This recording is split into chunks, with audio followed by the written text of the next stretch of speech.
My name is Chinaman. I'm from the Worldwide Majestics Car Club. I'm a 24-year member. And this is my 1964 Super Sport Concrete Rose. Lowrider legends in the game.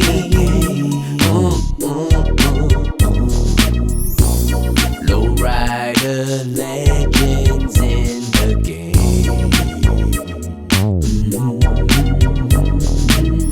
Lowrider legends. Lowrider legends. Lowrider legends in the game. Yeah.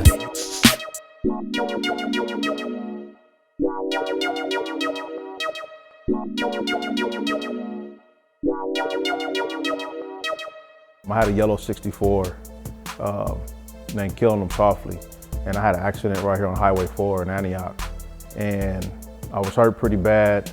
And I remember when I got home, you know, my dad called. First thing he said is, "Are you okay?" And I said, "Yeah, I'm fine." And his next thing was, "You know, build another one?" And I'm going through the pain, but I'm like, yeah. So, you know, after you know, my wife and my kids, man, just, you know, putting their full support behind my recovery, I was caught up in a mental state where it's like I had to get back out there. And I called my dad. I said, "Hey, getting ready to do this." He said, "Okay, what color you gonna paint it?" So I painted the same color. I painted, you know, the mellow yellow. And he says, "No, you can't do that, man. That's bad juju." And I'm like, "What the hell is juju?" And my mom yells out, "That's bad luck. It's bad karma." And I'm like, so my dad says, "No, you got to paint it black. You got to paint it green." I'm like, "I'm not doing that. I'm not doing that." He says, "Paint it pink." I said, "I'm not painting on Impala pink." And he says, "No." He says, "Remember I told you about my boy Joaquin, and man, that paint that we did back in the 70s, oh, you got to do that." I'm like, "I ain't painting no car pink." For years growing up, again, he was in prison. He would always tell me about him and his buddy, you know, and how they created this paint. It was pink, but they put their own spin on it. So I heard about this, you know, growing up. Right before he passed, I actually painted this car yellow, but I didn't tell him. So he was having some health complications, and I was going down back and forth. And the last time I saw him before he passed, I couldn't tell him that the car was already painted. And so I just left it alone, and I'm ready to move forward. I had already got all the parts of the car. And the last thing he said to me before he passed was, "Hey,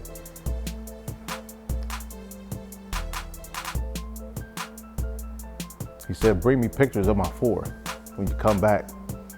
And I said, "All right, Pop, I love you." And I left. And then 4 days later, he passed away. So I lost motivation in the car. I was telling DJ, "Man, I'm done." And one day I was driving, I called my wife and I said, "I think I'm gonna paint the 64 pink." I said, "I think the pink my dad was talking about." So she was like, "Well, let's do it." So I called my boy Z, and it took months. It took months to try to go off memory of I've never seen the paint, but it's going off the way he described it to me for 30-something years. And so finally, after a lot of money and a lot of paint, wasted paint materials, and trying to create the color, I took it to some family and I said, "What do you guys think?" A few times they said, "No, that wasn't it." Because everybody knew about the car, because the guy, guy lived down the street, and so they all seen the car. My dad always talked about this car. Well, to make this long story short, after 50-something spray outs, they saw it and was like, "How did you do it? That's the color." Once the elders in the family said, "I can't believe you did that," I knew this was the color. It was a battle and it was a struggle, but I knew I had to please my dad. I had to take this build a step further in order to honor him, and that's how I wound up with the color. And he called me, was like, oh man, oh shit." He was like excited. I said, "How's it look?" He's like, "I ain't sending you pictures." He's like, "You gotta wait." He knew he killed it. He knew it. He says, "We just created your dad's car." At that moment, my whole drive came back. I owe him a lot for doing it, man, because not too many painters would have spent that amount of time, that amount of effort into trying to create something for that many months. But as he said, it's not for you. This is for Pops, and he did it, man. He did it for my dad, so I owe him the world for that. The mural in the trunk was done by a muralist out of Arizona named Tim Lowry. And the way that came about was a collaboration through my wife and my boy D-Mac, Crazy Cutting. And so they all put together this master plan to surprise me. My wife got a bunch of pictures together from my mom and just pictures throughout my childhood and when my mom first came, and they gave all his pictures to the muralist. And he actually got the story, you know, conversations through my wife, or it was funny because they were picking my brain. And so I was telling them the story, you know, about, you know, my dad in this particular song, Sailing.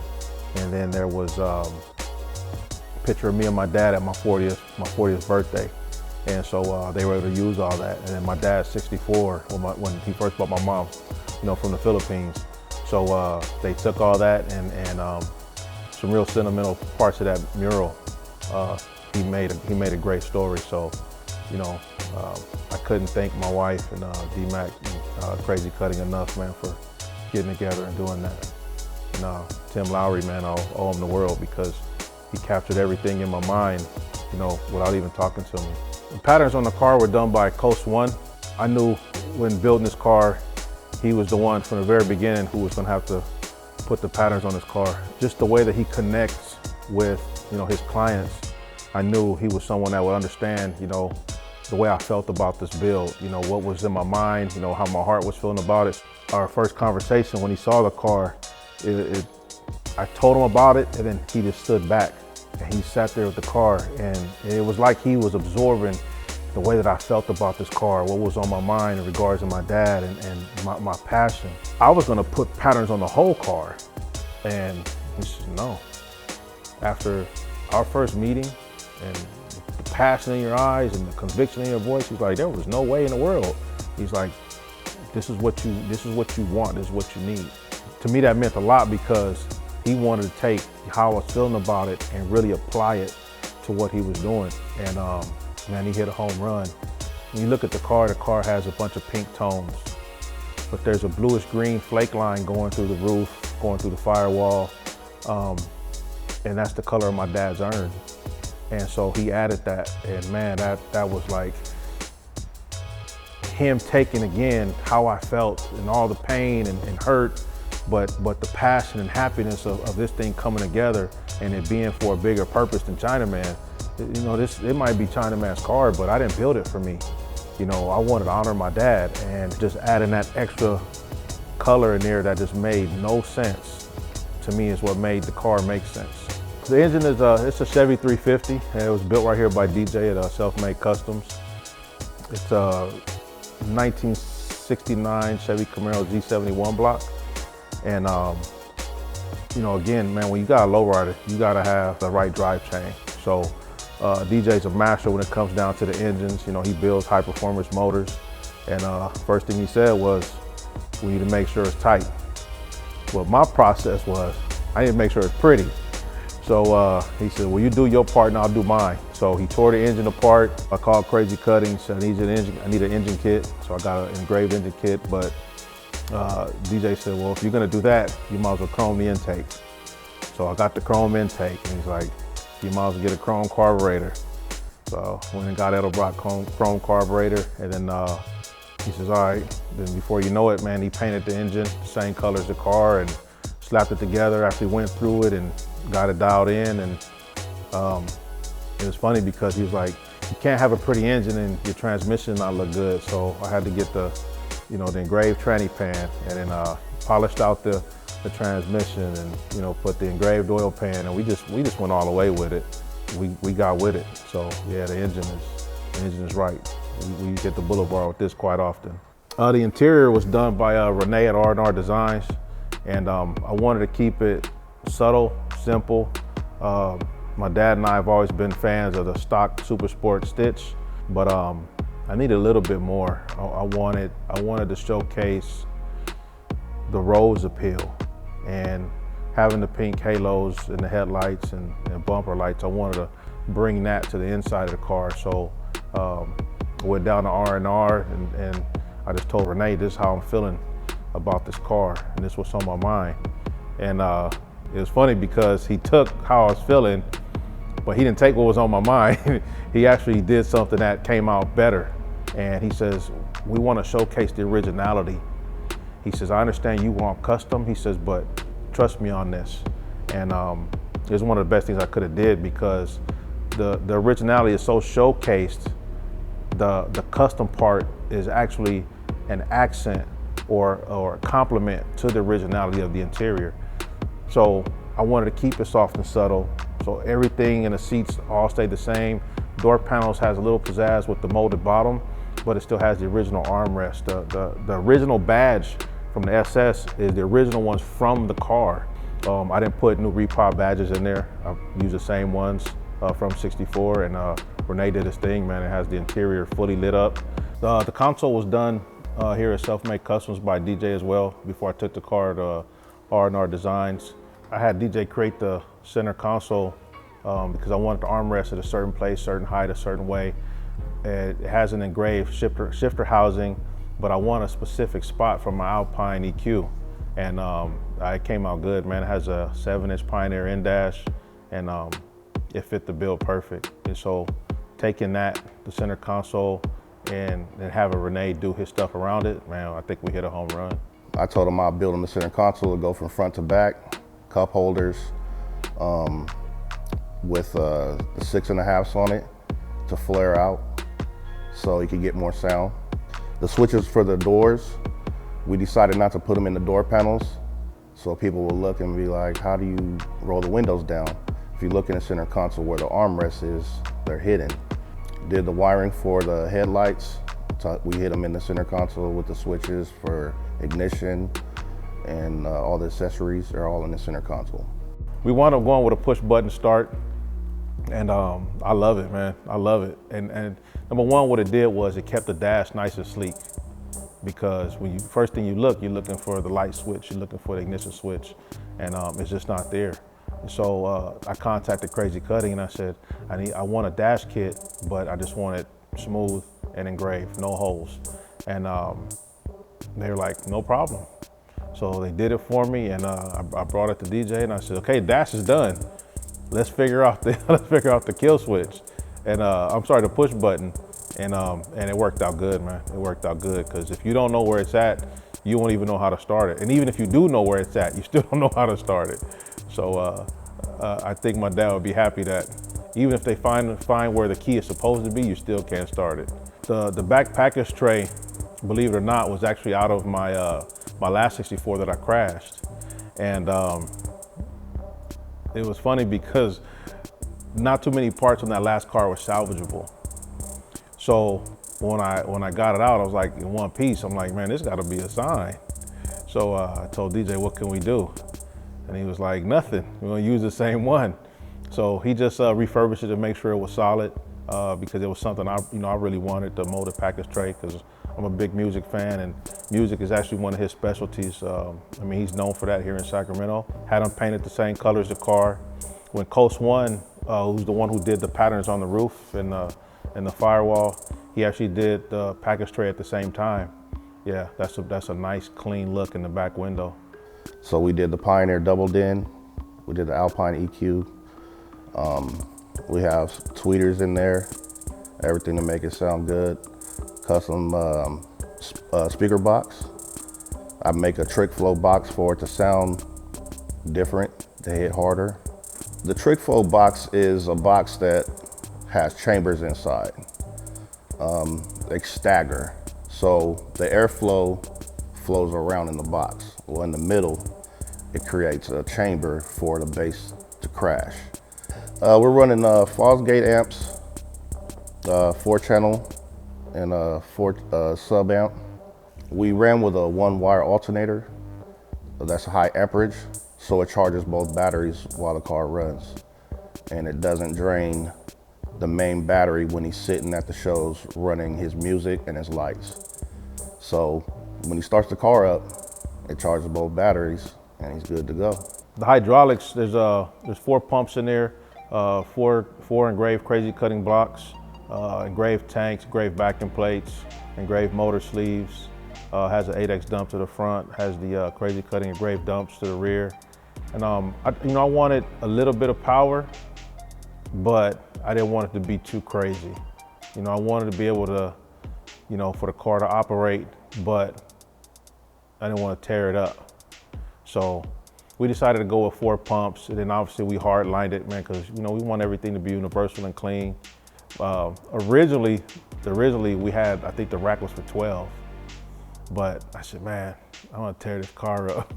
So through a couple conversations with Armando, Crazy Cutting, he convinced me to go to 8 batteries. So yeah, we dropped it down to 8 batteries, and we left the 4 pumps, and it came out good. It's always been a plan from the very beginning to have a 44. And the 44 are one of the most sought after sunroofs you can get. They're the hardest ones to get. You're lucky if you can find one. Now, the sunroof was done by the Los Nunez. They've been doing the father and son team. They've been doing sunroofs for years. Without them, man, I probably wouldn't even have it in. So, shout out to them, Los Nunez. So all the suspension on the car is chrome and engraved, all done by Crazy Cutting. I've worked with Crazy Cutting for 3 years now, and they jumped in the build right away. And the reason for it was I was at a car show, and they offered me a job to work for them remotely. And the minute they heard about the build, it was like, hey, want to do what we can to help you. So it worked out good because working for them kind of gave me a little bit of insight on how things were being done, and a lot of the ideas. And so the plan wasn't to go engraved, but I knew that the car was going to be in a little bit different level from the way the interior was going. And so Armando said, yeah, let's go ahead and do the full suspension. So we did the full suspension, has a 4 9-inch rear end. Everything was done by Crazy Cutting. All the engraving on the car was a little bit of a battle because I didn't want to do any of it. I wasn't a fan of it, but I knew I had it on the suspension. So going back and forth with Armando was, let's just add some accents. And I'm like, all right. So the car was actually down there, Crazy Cutting, and they were putting all the suspension on for me. And when I got the car back, it had, some things engraved. So it worked out good, man. Just, kind of giving in to some of the more modern ideas, even though me and my dad had our own vision, but they understood how I felt about the car, about not overdoing it, and so they kept it simple. The difference between a street car and a show car, most show cars aren't meant to ride the boulevard. Most show cars are built specifically for points, for going to a car show and winning. They're not built to really be on the boulevard showcasing. And when you hit the boulevard, that's what you're gonna do. You're going out there, man, to cruise your ride. You got your fine wife with you, you in your badass ride, you showcasing. Show cars aren't really meant for that. So that's a difference. Street car gonna really be on the boulevard. In the Majestics, our motto is from the streets to the shows. And that's what we do. None of us, maybe a small percentage, actually build a car to go on jack stands. It's very rare that we build it to go jack stand and that's it, never gonna hit the boulevard, because that's not how the Majestics was created. We were, when John started us, Lil John started us, it was with a lowrider, and then it elevated to different levels, but you still had to be a lowrider. So, some people consider Concrete Rose a show car. No way, no how. It's a lowrider. I'm driving it, it's gonna break, I'm gonna fix it, I'm gonna drive it again. But if I need to go to a show and put on jack stands and pursue a trophy, it's clean enough and capable enough to do that as well. My dad was a lowrider, so from birth, that was something that he always did and something he wanted to pass down to me. And so at the early age of like 1 or 2, I was already going to his car club meetings, so it was just something I was destined to do. He was an avid lowrider from the mid 70s to the early 80s, and had a few cars under his belt. So, and that's how I fell in love with the 64, because that was his favorite car. Started lowriding in '94. That's when I got my first car, and I was actually hanging out with a family member of the Individuals Car Club. I went to school with him, and he's actually Hyro from the Individuals' cousin. And so he says, man, you gotta come meet my cousin Hyro. And Hyro's a big name in lowriding, especially back in the 90s. And so I was going to go try to join the Individuals. But at that time, man, I could just tell that, you know, where I was starting out and these guys' level, it was gonna take me a while to try to get there. So I fell back from trying to join the individuals. And then about 97, obviously I had been more involved. I learned a lot more. I was trying to sharpen my skills, and I met Big John of the Majestics San Fernando chapter. And he's like, hey man, you need to come ride with us. And from that day, October 31st, 1997, I've been with the Majestics ever since. Something that I saw in 1996 that made me open my eyes to the Majestics. I was on the 110 South, and I just passed Gage. And I never forget, I seen the Majestics get on the freeway, and I was in the middle lane, and I slowed down because I seen this lowrider get on. And then it was like 1, 2, 3, and I'm slowing all the way down. I'm holding up traffic at this point to a certain degree. And I started seeing all these Majestics, and I'm like, wow. And it was a, convertible 67, a Cutlass. I mean, it was all these cars, Impalas. And as I finally pulled up, I'm in awe. And I see black lowrider, Mexican lowrider, white lowrider, Samoan lowriders. And I'm like, man, look at these dudes. And it had to be about 20 of them.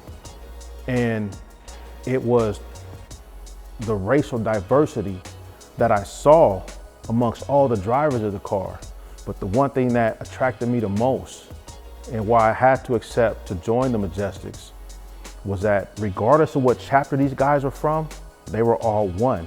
And that plaque signified the unity that you have in lowriding, because I only saw one Majestics. There wasn't multiple. Regardless of what the skin colors were, regardless of what the nationalities were, that unity right there, man, that was something to be seen. In lowriding, man, there's always gonna be difference of opinions. The biggest one is racism or closet racism. It happens, it's happened to me personally in the Majestics. Just even as of recent where, members may not have wanted a black president. I mean, it's unfortunate, but you can't change the way somebody's upbringing is, or, some of these guys have been to prison and abide by a certain politics. That's not something they're gonna shake right away. But you can't change that one person. So to me, you have to try to do the job of, well, how do you deal with racism in a car club? How do you deal with it? To me, you deal with the guys that try to keep it in the closet and not being afraid to speak about it. So to me, you just address it head on. Look, you may not agree with a black president, you may not agree with a black member, but together, regardless of what nationality, we make this culture.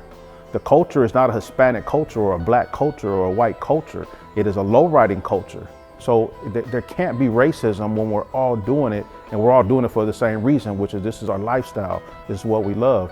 So to me, the best way to deal with it is you deal with it head on, and you can create unity with anybody who wants it, but the goal is to try to create unity with people who don't want it. And so that's just my approach on not just racism, but anything where there's a disagreement in this lifestyle. I remember being in San Fernando, man, back in about 94 when I first started. And I never forget, man, me and another one of my boys, black dude, we didn't know. We're in San Fernando, and at that time I had no idea that particular area wasn't too fond, of black people. And walking through the car show, and this big old Mexican dude approaches us and says, ain't no niggas, niggers, allowed here. And first instinct is take off on this dude. He was a lowrider. He was serious, and he was standing his ground. And at that time, man, we recognized this is political. This ain't got nothing to do with us just, being lowriders. So obviously, man, you can't back down from a confrontation like that. And we had to deal with it the best way that we could. But that was the very first time I experienced something that was real negative, but just trying to be bigger than the situation. I knew it didn't have anything to do with lowriding. It was more political. And that's why I say, man, some of the stuff that actually happens in car clubs, it does, stem from maybe a prison stint, So a lot of these guys didn't grow up like that. Because see, in Southern California, your next door neighbor is black, your next door neighbor is Mexican, and so on and so forth, all the way down. This is who you grow up with. So if you grow up with a Mexican man or a black man, and you guys go to school together, you play sports at the local park together, you're doing all this stuff together. But as you get older, it's, oh, we don't do your type. doesn't make sense. So that's when it just tells you, okay, man, this dude's institutionalized. He's gonna ride a certain way. To me, it was just more an institutional way of thinking. You know what I'm saying? And that was an experience. But that's what kind of got my mind going in the direction I was going. Like this sucks, because you want to be comfortable. Now, you know, that was in '94, so we're talking about like what, almost 30 years ago. You know, I want to be able to bring my wife and kids wherever I go. And my kids aren't full black, I'm not full black. You know, so to not be able to go somewhere or feel comfortable somewhere based on your skin color, especially in this lifestyle, I got a problem with that. So that's why I got to speak on it. In California, period, there's two things that youth gravitate to, which is gang banging and lowriders. Outside of gang banging, you have lowriders. There's sports that you can intertwine in that, but the gang banging and lowrider are the two most popular things. And that's why the media always try to tie us together. You know, the 90s, the guys in the 90s who were able to make it out of prison or who didn't die in the wars, they're older now. You know, these guys are older than me. So they're able to go places, have their family, because they've earned their respect. So it was a lot more dangerous in the 90s. I mean, we can go back and look at what the media portrays, but the media was never really there. They were only there for the bad things. But a lot of us, we were there. We were watching the blacks fight the blacks. We were watching the Mexicans fight the Mexicans, all over gang stuff. So yeah, it made the car shows uncomfortable, because you knew if you went to Pomona, if you were in San Fernando, if you were in Oxnard, LA, wherever you were, San Bernardino, there was gonna be some type of altercation, either between Crips and Bloods, or, you know, Southsiders and Southsiders, or what have you. There was gonna be that issue. But again, all these men have now grown up. So they were able to make it out if they didn't, you know, spend life in prison, or spend a life in prison, and they didn't die. And they raised guys like myself to do something different. And so now, yeah, it is a little bit easier. I could tell you this much, just speaking with a couple of the OGs in the Majestics, you know, such as Honcho. He's one of the founders of the Compton chapter back in '78. And it was a known thing. And I can speak on this because there's nothing to hide. We speak facts. But in order to be a part of his chapter, you had to carry a certain torch. But today it's different. Today is bring your family, because we've all had to change over the years. So now lowriding is more diverse. There's a lot more women in lowriding. Actually, you have a lot more kids in lowriding. And when I say kids, I mean young kids. You got little Eddie out of Tierra Customs. You got AJ out of Colorado. You got Aaron out of Westside Car Club in Southern California. All these guys started around 12, 13. With you know, car that their dad or their family got for them, and they started lowriding heavy. So when these same men who were raising us start to bring more of the family value, it's exciting to see a man bring his kids into it. I've done it. My oldest daughter at the time got her a lowrider bike when she was 9. We focus more on the family before the lowriding. And that's why you're able to get out here on these weekends and there's more families involved. So I love it. I love it. If I was in the 90s, I wouldn't have my wife and kids around.